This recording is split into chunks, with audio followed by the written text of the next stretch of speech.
assembly required. This is a new Herberger program connecting conversations about creative careers and new ways of working in arts and design. Before we begin our conversation today, which is on rest as resistance, I'd like to take a brief moment of silent pause to acknowledge the lives of Ahmaud Arbery, Breonna Taylor, and George Floyd, recently murdered at the hands of police.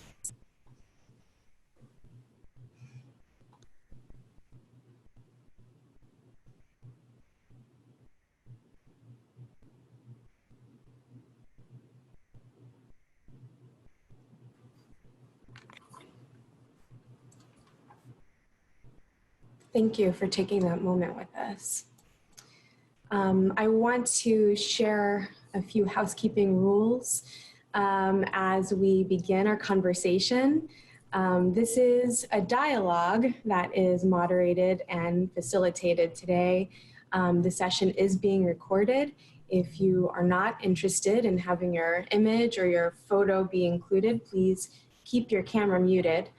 All participants will remain muted on audio during our conversation, but if you could add your comments and questions to the chat box as they come to you and as you are interested, we simply ask that you respect the topic in the chat as well, so that we can value our luxury of time that we have together today.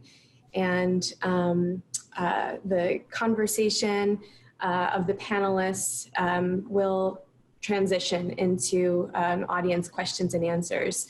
And so we'll moderate your questions at the end. Let me briefly introduce our panelists today. Dagoberto Bailon is both sexually queer and genderqueer and knows the power of transformation and change. They're the co-founder of Trans Pro Pueblo, a migrant and LGBT plus community based in Phoenix, Arizona. Baseera Khan is a New York-based artist who uses performance and sculpture to sublimate colonial histories in order to map geographies of the future. Baseera's work has been presented at many museums and galleries, including in a widely acclaimed recent solo show at Simone Subal Gallery. Carol Zoe is an artist, writer, educator, and cultural organizer who has worked over a decade on the relationship between arts, culture, and community and activism. She currently is the Enterprise Community Partners Rose Fellow with Little Tokyo Service Center. And our discussion today will be led by Mallory Rexana Nizam, a public artist and urban strategist integrating community development, socially engaged art, and urban planning. Mallory is also a current Practices for Change Fellow here at Arizona State University. Mallory Rexana, please take it away. Thank you so much for your facilitation today. Thank you for your intro, Estrella, and welcome everybody. Thanks for spending this time with us in this panel, Rest as Resistance. I'm really excited to have the three people that we have today because they have sort of similar currents, but also have really different practices. So I think we're gonna have a really rich conversation having that variety of perspective. And I first just wanna kind of learn from our panelists what rest looks like in their own lives and in the work that they do. So that work shows up for us as activism, community practice, and also in creative and artistic work. So I'm gonna just kind of open it up to any of the panelists that wanna respond. And my first question is, how does rest manifest for you personally in your practice, whether that's through a creative means, activism, or both? What does it look like?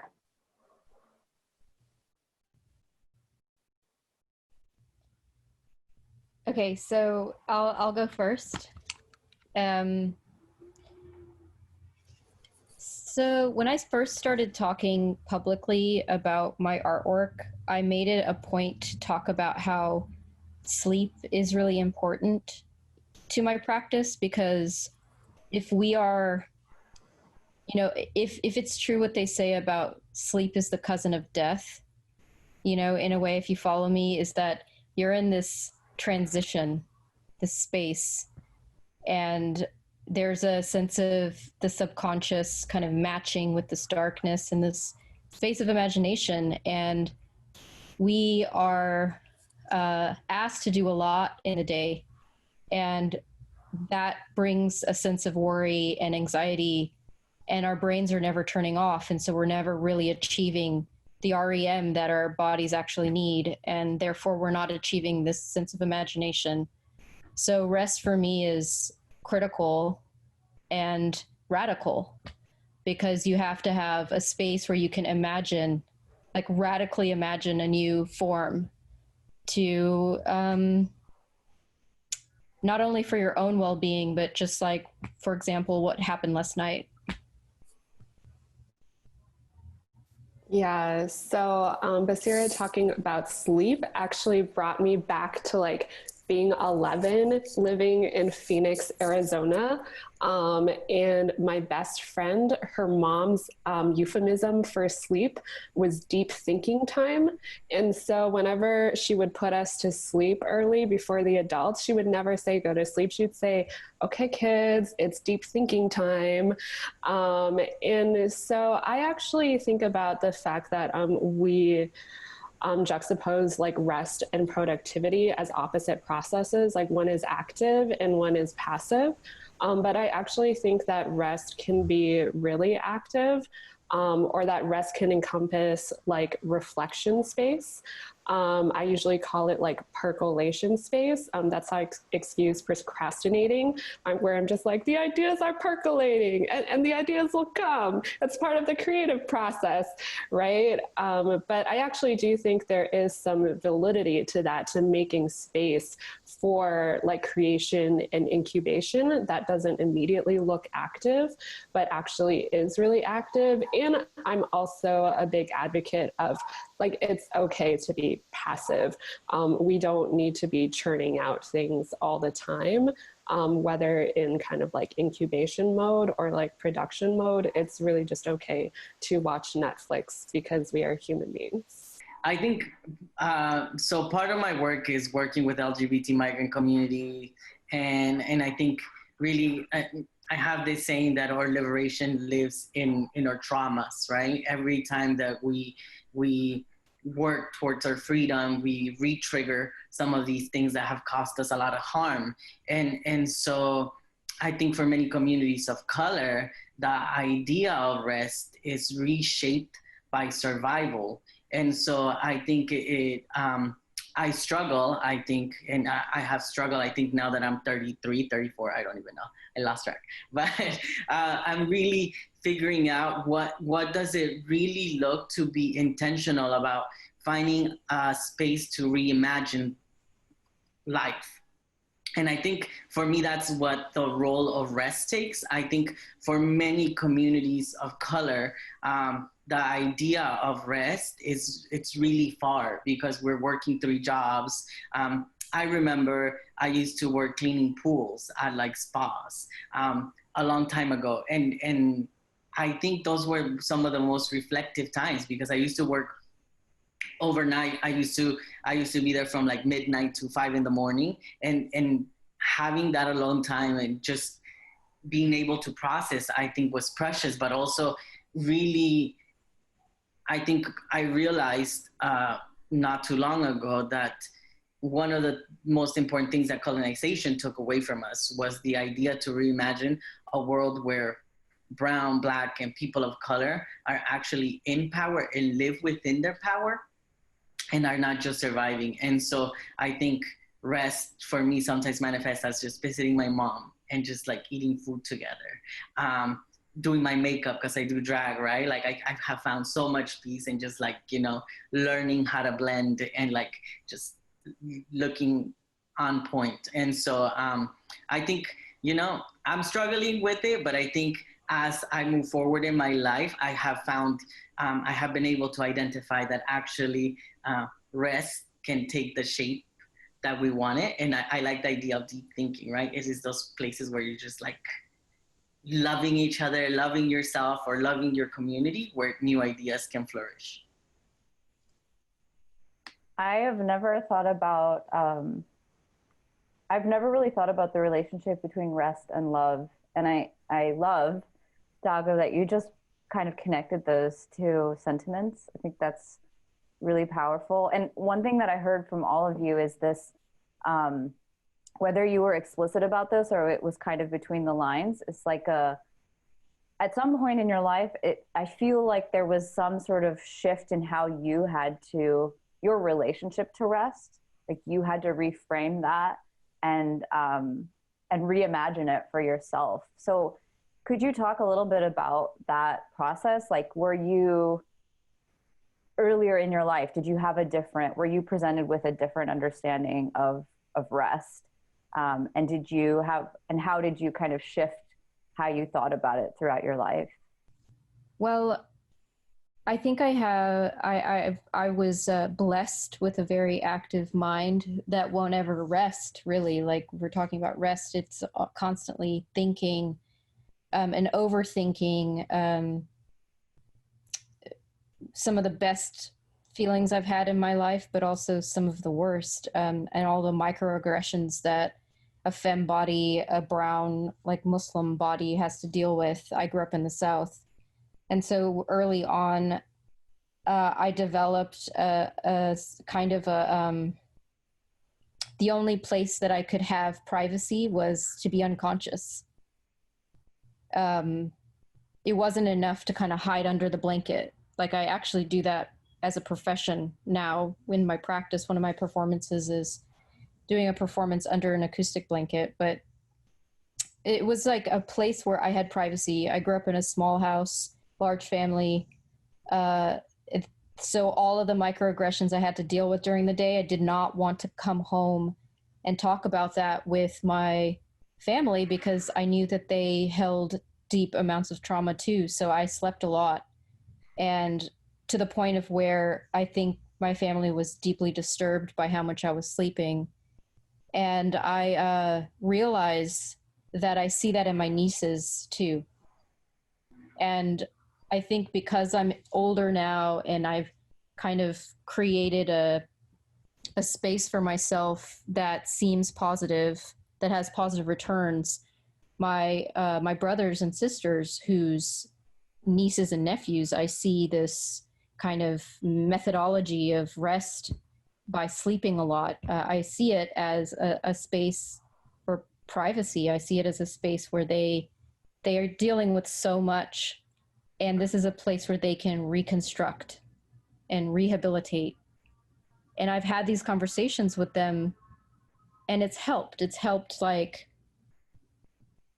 them to understand where the younger people are coming from, and it's helped the younger people, in this case my nieces and nephews, to kind of talk about some of the trauma. So I mean that's the best, and all of this is in retroactive because as I was saying earlier, a couple of years ago I was asked to start talking about my work, and that's kind of when I started to identify rest and senses of like the unconscious, like where am I actually achieving that space of unconscious? And really the only place it was is in my sleep. So yeah, I mean, it's a really heavy content. It's a heavy question that you're leading with, I have to say. The unpacking what rest means. But thanks for letting me think that through. Yeah, Baseera, can I just ask, do you have a dream practice? Because you talk a lot about how a lot of your imaginative space in dreaming then plays a role in your art practice. Are you talking about dreams or not? Around when I was younger, like right out of undergraduate school, I learned about this the French surrealist group, but then these like subcultural groups that actually invented a sculpture called a dream machine that you observe with your eyes closed. And the dream machine actually has historic native roots in native populations where people would sit around a campfire, and do this with their hands, which would create a strobe light. And it would put them in a catatonic state for them to dream and to kind of envision different worlds. But these kind of French radicals in the late 50s, and you have to keep in mind, this is also right around the time when everyone had a TV in their home and it became color television. So the media was putting out full color imagery in everybody's home to envision what the world is supposed to look like. So as a global community, we were all being trained subconsciously what is good and what is bad. And so this French radical group creates this machine called a dream machine, and it's a DIY kit that you put on top of your record player, and you can be in this catatonic state. I connected that in grad school to practices of art making in Haiti that led to the Haitian Revolution. So it's kind of like over time, I'm just like building these like political statements that can enhance the conversation of the unconscious and the dream state in the work. And I've used the dream machine during some early practices that I've done, like starting from around 2014. Yeah. Okay. Cool. I think Carol, I think you were going to say something when I popped in. Yeah, no, I think that's amazing. Like I have a dream practice, but I don't really integrate it into, I think, my like work as much as I should. I was going to say, I think my turning point with rest came, because 5 years ago when I was working in Dallas, I was just doing the most. I think this is a very classic story that all of us have, which is that we have very poor work-life boundaries. And we are usually working in communities that are so systemically oppressed that some of us have just like witnessed really horrific things. And also like we don't, I have a background, I have an MFA in community arts.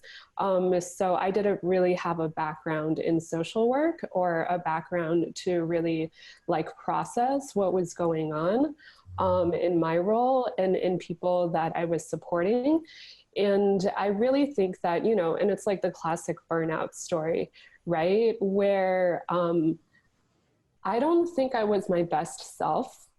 And so I think like when I moved to Philadelphia in 2017, that was actually me trying to take a break and me trying to learn who my best self was. And now I really see it in terms of like community-based work and like working for social justice, working in advocacy situations that like I can't show up. Well, so two things. I think about the fact that like I can't show up for other people if like I'm not showing up for myself. And sometimes that means like needing to take a break and rest. And something else that I think is that like I want to be running a marathon, that these processes that we're engaged in take years, like decades to realize, and are projects that might not even be realized within the span of our own generation. And so for me, rest is really important in trying to build up that muscle so that, God willing, I'll be good 20 years from now, as opposed to feeling like really burnt out 2 years from now. So in 2001, what is it, 2014, I moved to Washington, D.C., and I got a scholarship to learn how to code. And for the first time, I think, when I got the news that I have gotten what was it? I don't even know, I'm a college scholarship. I was super excited because it was the first time that I was actually pushing myself to do something. So I get to DC, and DC is crazy, but I start hearing this talk about self-care. And I think that is the first time that I actually have an understanding that actually there is a possibility for you to take time for yourself. But I think I struggled a lot with it. And the reason why was because I was listening to all of these activists talk about self-care in a way that was individualistic, right? I thought about self-care, and then I thought about my mom working from like 6 a.m. to 7 p.m, cleaning houses, somebody else's house, and then coming home to her house, and it was dirty, and she didn't have time for self-care. And I really, really struggled to make peace with the idea that I would be giving myself baths, and my mom is going to be cleaning somebody else's house. And as it progressed, right, I started realizing that in self-care, we must include our loved ones and our communities. And I think it can be done differently. But for me, and again, right, I come at it as like really still trying to struggle where is rest, where does organizing love come, and then where does like love come in. And I think we must do everything with all of it in a package, right? It has to be a package. It has to be a self-care, communal care, and then love. And so was in DC, realized I had all of these contradictions. I wanted to rest. And then I got really sick because the humidity hit me hard. My grandfather suffers from arthritis. And I think that was my first time realizing that in the future, I will have arthritis. Because as soon as I get to DC, 2 months in, like I can't move my knee. And I'm like, oh my goodness, what is happening? Went to the doctor, they were like, you're just gonna have to get over it. It's gonna hurt like hell, keep walking. Did that, and then realized that the days that I took to just replenish myself were super important because I was able to support my family, but I was also able to be much more productive. And I think from now on, I have, in my rest, I have incorporated my mom, my family, and so we do trips, right? We will go together, and I understand that even the arguing and even like the political misunderstandings or everything that happens, it is a piece of building a new reality.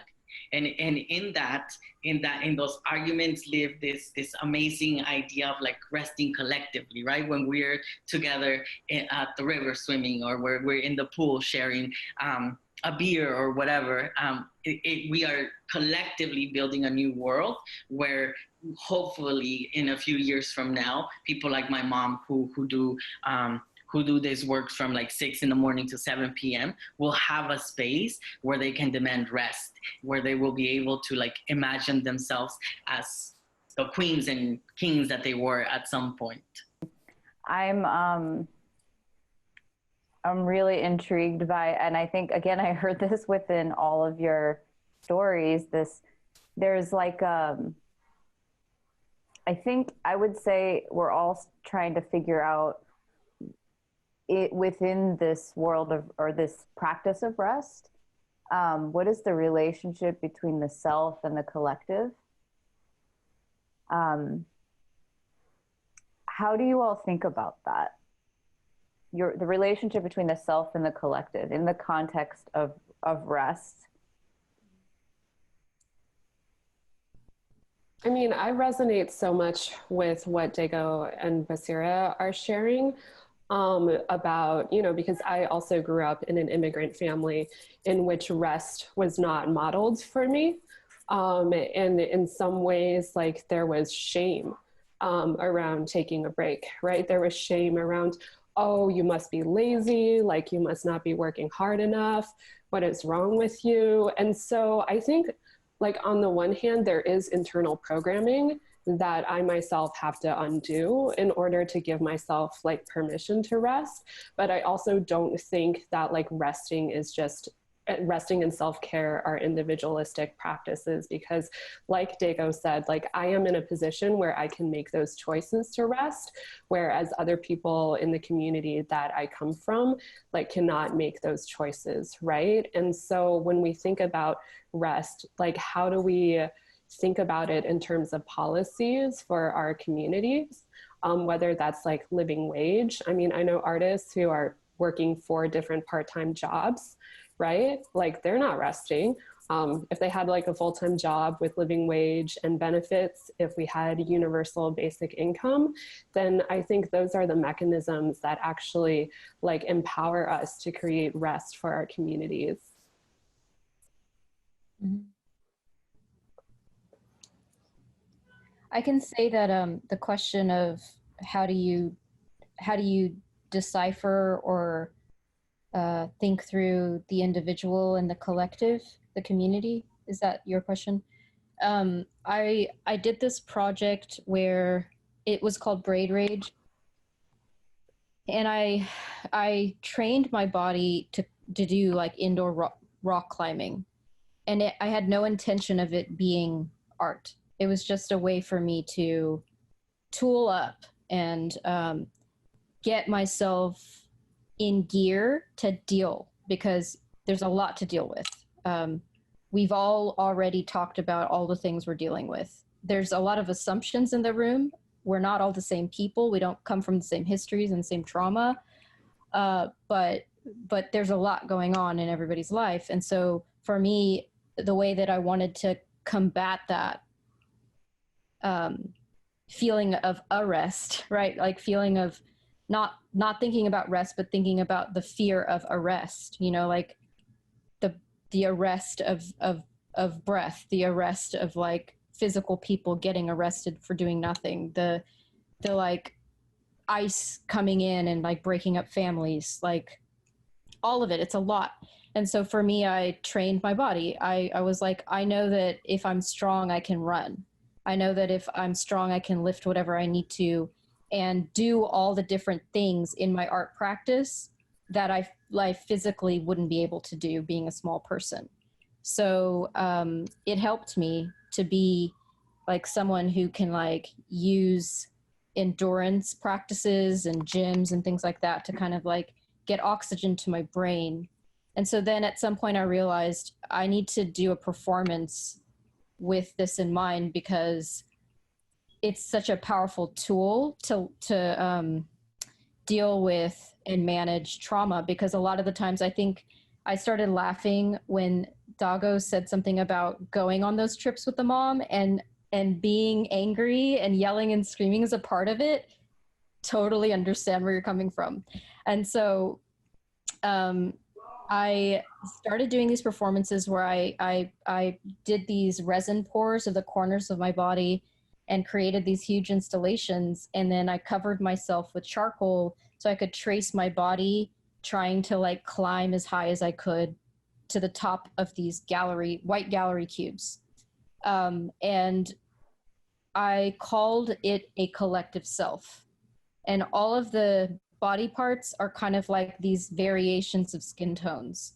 And again, like not to conflate histories, but there's this idea of the collective self and ideas of solidarity where there are certain points where everyone has to unite to kind of fight against something and to, in the words of Carol, like really demand universal care.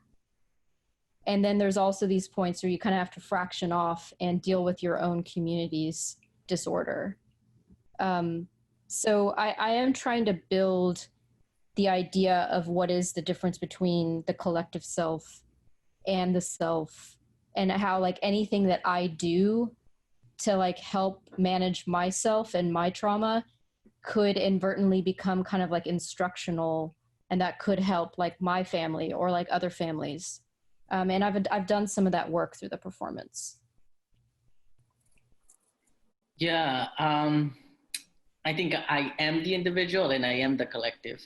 And so I think with that understanding, I think it starts with the individual, right? With the purpose of becoming the collective. And so so with the understanding that if I teach myself how to take care of myself, I will be able to teach my mom, my sister, my brother, my father how to take care of themselves, and in turn it will create sort of an echo effect. And so I think that is important, but I also think it's important to be very aware of capitalism and how it reinforces individualism. And so I think the most lethal tool that capitalism has is the individual. I think capitalism has been able to survive because it teaches us that as people, we need to just be very different than everyone else to be able to be super successful. And so what that ends up doing is creating these competitions between like what rest may look like in different communities and people, right? Even within my family, I can definitely say that. So I think it is important to understand that as we build or practice in ourselves of rest, of care, it is important to allow other people to discover their ways of rest and care, right? I think each individual would require different, and as we discover a journey of rest, it might look completely different, but I think we should just be aware of that and continue to support each other and ourselves. Right on. I'm going to shift gears slightly. So I was recently listening to a podcast and I heard the quote, "The present is the scariest place." And I was shook. So I want to talk about that in the context of rest. And I think, Baseera, you had talked a little bit already about sometimes, when you are resting, you are confronted with things that don't feel good, that are challenging to process. So, I think that one of the downsides of the self-care economy is that it teaches us like escapism. And I think rest is a bit more complicated than that. So I wondered if you all can share how you hold and integrate hardship, duress, challenge, or trauma as it comes up when you rest. Do any of you have a running practice or like jogging? Right. So have you ever just like burst out into tears while you're running and you just kind of let yourself do it? Has anybody else please say yes, you've done that? I don't run. Okay, whatever it is that everybody does, like Dago had said, anything that you do that releases tension and develops these kind of good practices to maintain the care of yourself and your others, right? In order for us, like I have like a weirdly progressive, like the word progressive in terms of the political term of progressive is like you have to like fortify yourself, and then once you're fortified, you're going to be able to like go in and help everybody. It's like don't take your hand off the wheel of the car, because if you do, then you'll crash and kill yourself and everybody else in the car. So I have that kind of like mentality in my mind, and for better or for worse. And I just feel like at those times when I am doing the kind of care to develop myself and make myself stronger, it's like all the toxins that are coming out, they have these adverse effects, and I just kind of let myself go. I cry, I get ugly, I do what I need to do, and I try to be as private about it as possible, but I'm not trying to worry about what other people think of me, even though I'm not immune to it. Like I'm a human, and so like I definitely want people to think well of me, but when push comes to shove, I just have to do what I have to do, because I really truly believe that the people I care for and that I love, will benefit from me just kind of like being a little bit more radical and just letting it be what it is. Yeah. So the quote was today, or what can you repeat? Oh, the present is the scariest place. Yeah, I mean, I think so, right? We're people who experience emotions in the right now. A second from now, whatever I say will be part of history. And so I think the present, because our autonomy has been taken away, is scary, because I think currently or future really, we've done a lot of work to really to be able to have an autonomous future, or to really build our own path. But I think at the end of the day, we still live in this system that oppresses us. I think we see the killings of people of color every single day without any justice. And we continue to read these history books when that tells us that racism was over, that slavery is over, that migration, is bad. All of these different things. However, the body experiences it differently, and so it is scary. I think every single day that I step out as a queer man, it's super scary, right? I don't know if I'm like, is my hand too much like this? Somebody's gonna come and attack me, Am my voice too high? Am I gonna get attacked? Am I too brown? Like, I think the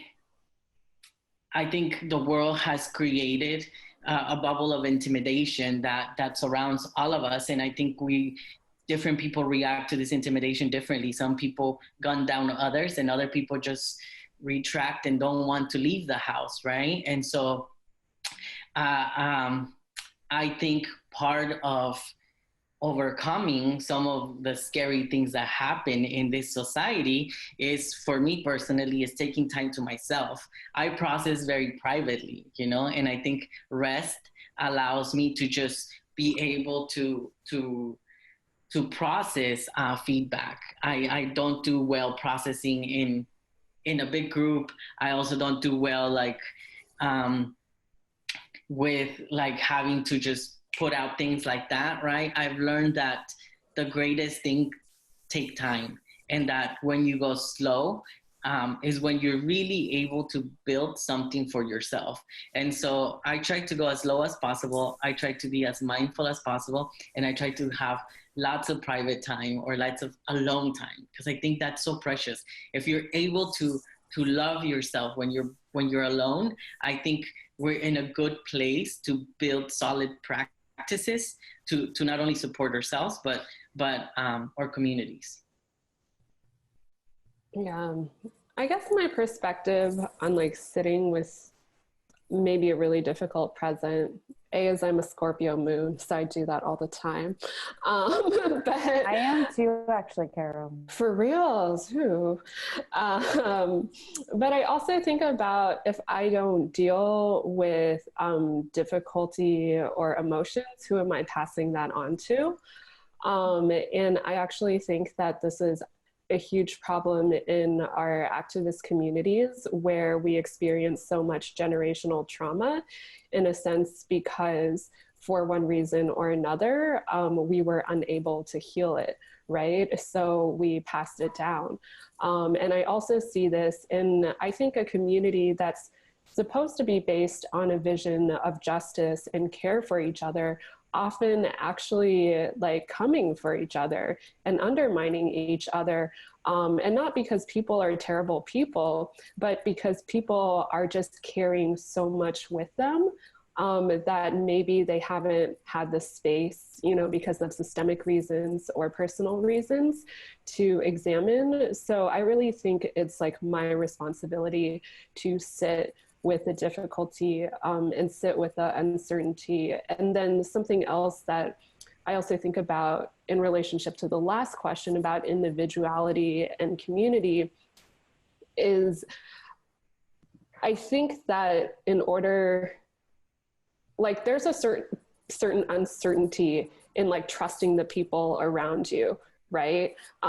Like, because it is so easy for me sometimes to fall into a savior mentality and think like, I have to do it all, like, you know, because I'm the one who can like control all of this. And that ultimately is what leads to burnout. And for me, making that space to rest, and like placing that trust in other people, to be part of that social change work, I think that has been like a lot healthier, but it's also like it has forced me to be really comfortable with uncertainty, and with trusting others and not having full control over processes.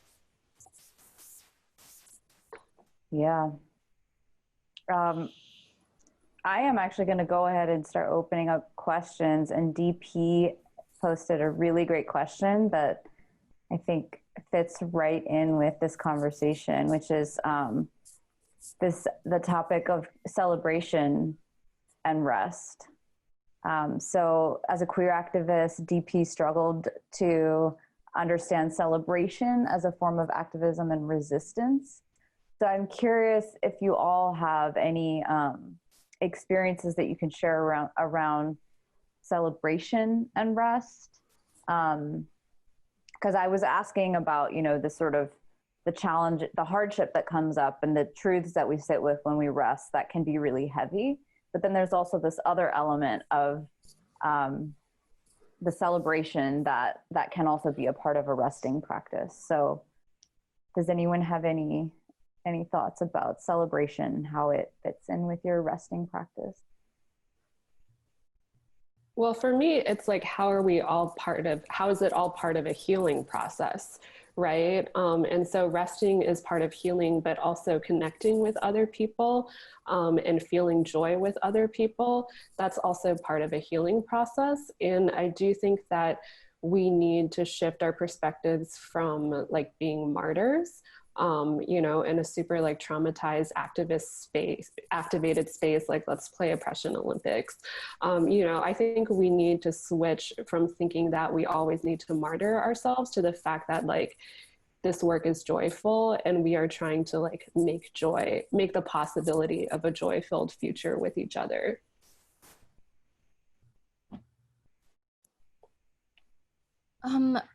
It's hard to answer this question. I can't put my heart or my mouth on it, but for some reason the question's triggering. So the word celebration and the word rest and self-care and all of this, it's also so wrapped up in, you know, like Dago was talking about capitalism and how it teaches us to be special. And our families teach us how to be princes, princesses, which essentially is the same thing. And like, we are oftentimes asked to watch cartoons as a younger person where we also see that played out. You know, the individuation of the person based on their how they uplifted themselves through their oppression. And so I think a lot of the times when I'm talking with groups of people who are all kind of doing artwork that is somewhere between social awareness and just the craft and the legacy of aesthetics, the ideas around oppression and competition are constantly raised, and who can celebrate louder is constantly raised. And that's kind of why it's really hard to answer the question, because as I said before, I think that there are very particular ways in which everyone can be in solidarity with each other to fight against systemic issues like the racialization of this country based off the genocide of a body of people and the enslavement of a body of people. Like, we live in a country where the system is working just fine. It's actually working really, really well. Like, the idea of the eye that's watching over us and controlling us And this is why people are schizophrenic, and this is why people have to have self-care, because a lot of the people that are running to the salons and running to groups and trying to be martyrs are just trying to get over white guilt. And I'm not talking about skin tone. I'm talking about people who have been entrapped historically by the ideas of capitalism and individualism. And the celebration is pomp and glory to kind of erase and eradicate the guilt. So it's really hard to think through ideas of rest and celebration without understanding what it actually entails and how we have all been indoctrined into a space where, you know, we either have to go from the extreme of competing to be the most pure or competing to be the most oppressed, when we should all just be looking at ourselves and stop emulating pop culture. So that's kind of, it's a triggering question, good question. What I would say is, as Baseera, you were talking, I was thinking about how, yeah, right. Well, like where is the balance? And one of the so I migrated to the U.S. in 1995, and I, along with my grandmother and brother, walked for about 9 hours in the desert. I come from a tropical climate, so when we were crossing, it was like Disneyland, because I'd never seen a cactus. Everything was, it was just a different sort of like medio ambiente, which is what, I don't know how to say medio ambiente. It's like a different surrounding area, right? Different area, because I come from tropical climate. And so, but one of the things that that would happen in my town that brought people together was these celebrations that happen around saints. And now that I think about it, it served two purposes. One was to celebrate, and the other was to relieve stress. So we had the women and everyone, the women and the children would actually form two different lines. And I come from a town of about 500 people. And so they would line from two different lines, and they had eggs. They had cascarones, that's what we call them. So they were eggs filled with like eggshells filled with either glitter or like color or confetti.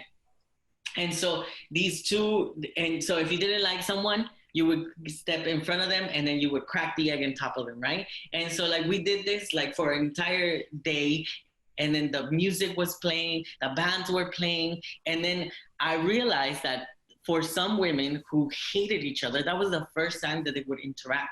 But at the end of the day, everyone came together and was just, we all ended up celebrated, filled with color, filled with just different things, dancing together.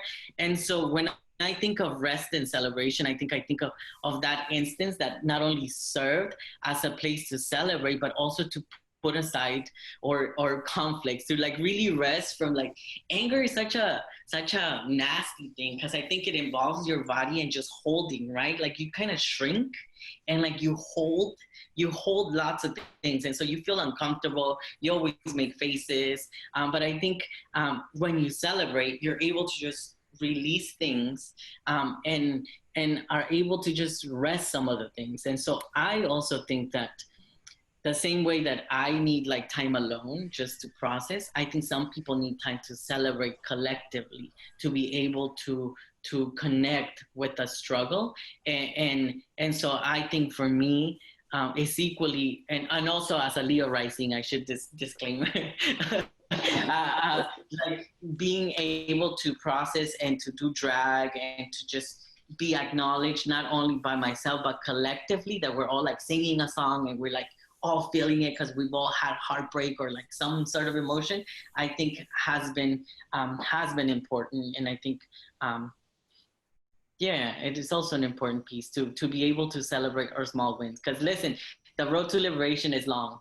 And if we can't like celebrate or incorporate rest and celebration in practices, it's, I don't know, it's not gonna be good, I think. Yeah, I think you're right that if if rest is part of the fuel that fuels liberation, then celebration is also part of the fuel to get us towards liberation. And I also, some of the words I've been collecting while you all have been talking, I think also connect to this idea of celebration: love, rehabilitating ourselves, imagination, release. I think a lot of that is bound up in celebration and rest. So I think I see a lot of those connections. Going to do one more question. Don't have another crowdsourced one, so I'm going to ask one more question, and maybe if you all could respond for just a minute, because we're going to do a practice at the end collectively. So my question is, do you find that you play the role of making the case for rest? And who do you make it to? Is it yourself? Is it your community? Is it your boss? Is it your peers? Is that something that's part of your life as well, making the case for rest? I mean, funders.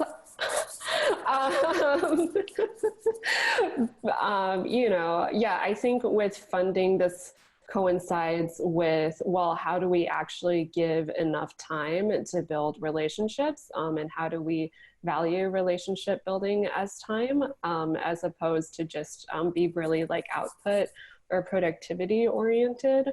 But yeah, I think because I'm always in community of activists who are like on the verge of burning out, I think they're really like my target audience, because I want everyone in my life to be well.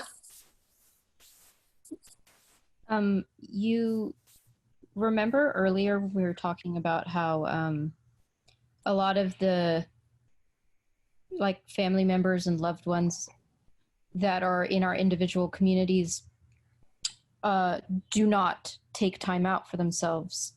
So there's kind of like a psychic break, like when you were in Washington, D.C. and you were like, oh, people are self-caring. What is this? Like, it's a psychic break. And part of the, I guess I'm going to use the word advocacy around rest, is just to let people that I love, that are my family members, that are my friends, that are my peers, like to let them know that if you do not rest, burning out is not an option. And so anger is not an option, because it'll poison you. It'll poison all the goodness. If there's like a kind of outward celebration with others, but there's also an internal celebration, a kind of like space of grace, a space that you could go to in your heart where you're like, oh, it's all good. I'm proud of myself. I'm going to wake up the next day and seize the world. Like that internal celebration is always on the brink of failure if you do not take time to rest. So, in favor of everything everyone's said already, like we have to advocate for rest. And in fact, holidays is, national holidays is supposed to be technically time for rest. So there's like a precedence for it. Like not even the ugly green eye of capitalism thinks that we shouldn't rest.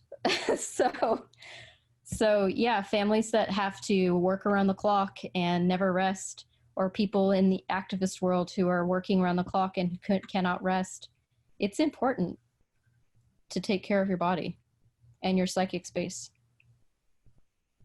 Yeah, I would just say that maybe rest, or the idea of rest, is hard because of everything that it entails and survival and whatnot. But I think we do it all the time. I think we just need to figure out where are those points where you feel the stress leave, and then call it rest, and begin from calling it rest and then add to it. Because then maybe next time you give yourself a bath, or you buy yourself a nice meal. And I think it starts there, right? Because I think my journey started with like really understanding that it was essential for me to just have time to just breathe without any pressure. And then realizing that sometimes the rest that I need is like going to chop vegetables with my mom so we can have a conversation. And I call the rest. she seemed like she was enjoying it, so I'm going to call it rest for her. But you know, it just starts with the simple things, and then we build from that, because we can't create a restful practice. We just need to start with identifying where are those places. And Yeah, I love that idea. Oh, go ahead, Baseera. I was going to say one more thing quickly, if I can find the words to say it quickly, is that it brings it back to how like capitalism co-ops everything.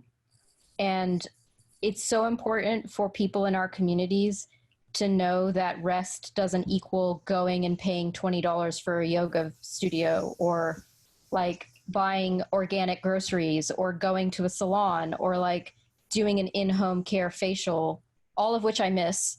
But like, it's so important to advocate for rest in the way in which what works for you, like what is not going to take time out of your already busy day, what's familiar, what makes you feel comfortable. And I like this idea of reminding people that they define it for themselves. It isn't, we don't get the Facebook ad that says this helps you rest and then we buy the facial. It is going to be different for everyone.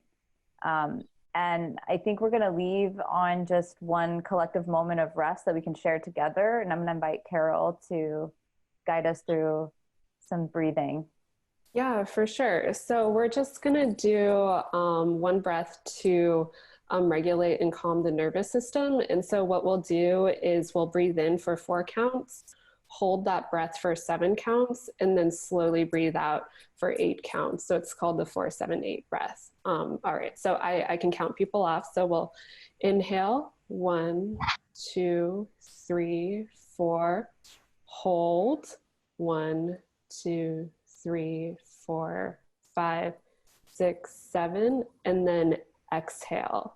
1, 2, 3, 4, 5, 6, 7, 8. All right. Thank you. Thank you.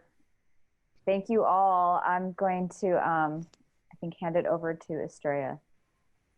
Yeah, just another thank you from Herberger Institute for Design and the Arts for your time and sharing what self-care looks like, what rest looks like, especially for those of us who identify as non-white and non-binary and everything in between. That looks a little bit different, and I appreciate that vulnerability and relating some of your experiences for our students and the artists and professionals that we serve. Thank you so much, and we hope that you tune in to more of Assembly Required, and we'll enjoy the rest of your afternoons. Go get some rest.